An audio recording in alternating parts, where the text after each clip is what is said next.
শুরু হয়ে গেল অন্নপূর্ণা যোজনার সুবিধা প্রদান। কারা পাচ্ছেন এই আর্থিক সহায়তা, কিভাবে নির্বাচন করা হয়েছে উপভোক্তাদের। অন্নপূর্ণা যোজনাকে ঘিরে বড় আপডেট নিয়ে আমরা হাজির হয়েছি আপনাদের সামনে।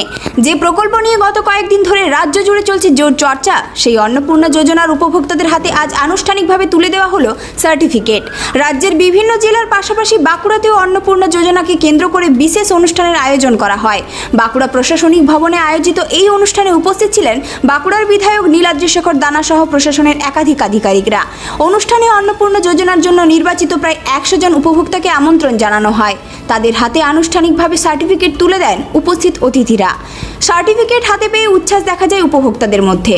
অনেকের বক্তব্য, এই প্রকল্পের আর্থিক সহায়তা তাদের সংসারের খরচ সামলাতে গুরুত্বপূর্ণ ভূমিকা পালন করবে। ফলে অনুষ্ঠানকে ঘিরে ছিল খুশি ও আশার আবহ। অন্নপূর্ণা যোজনাকে ঘিরে সাধারণ মানুষের প্রত্যাশা ক্রমশ বাড়ছে। নির্বাচিত উপভোক্তাদের হাতে সার্টিফিকেট তুলে দেওয়ার মধ্য দিয়ে প্রকল্প বাস্তবায়নের প্রক্রিয়া আরও এক ধাপ এগোলো।